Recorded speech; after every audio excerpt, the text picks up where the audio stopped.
તરબૂચ ખાવાથી એક પરિવારના તમામ લોકોના જીવ જતા રહ્યા। આ ખબર તમે સાંભળી હશે ને, અને કદાચ આ સાંભળ્યા બાદ બની શકે કે તમને પણ ડર હશે કે તરબૂચ લેવું કે નહીં, અને શું ખરેખર તરબૂચ જીવલેણ છે કે પછી તેમાં ભેળવવામાં આવતા કેમિકલ્સ। તો ચાલો જાણીએ કે કેવી રીતે તમે ઘરે બેઠા જ અસલી અને નકલી તરબૂચ વચ્ચેનો તફાવત પારખી શકો છો।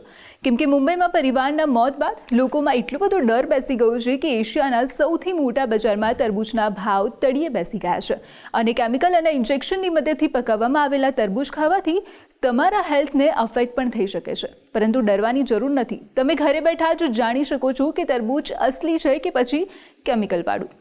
તો સૌથી પહેલાં ટિશ્યુ પેપર ટેસ્ટ છે, જેમાં તરબૂચ કાપીને તેના પર સફેદ ટિશ્યુ પેપર ઘસો। જો પેપર લાલ કે પછી ગુલાબી થઈ જાય તો સમજી લેજો કે તેમાં રંગ ભેળવવામાં આવ્યો છે, કેમ કે નેચરલ હશે તો રંગ નહીં બેસે।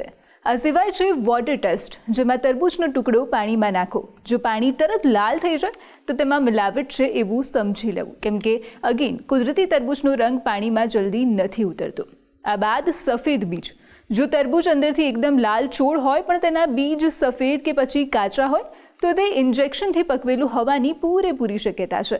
અને આવા જ કેમિકલયુક્ત તરબૂચ ખાવાથી પેટમાં અસહ્ય દુખાવો કે પછી ઉલટી, દસ્ત અને ગંભીર ફૂડ પોઈઝનિંગ પણ થઈ શકે છે, અને લાંબા ગાળે આ કેમિકલ્સ તમારી કિડની અને લીવરને પણ નુકસાન પહોંચાડી શકે છે।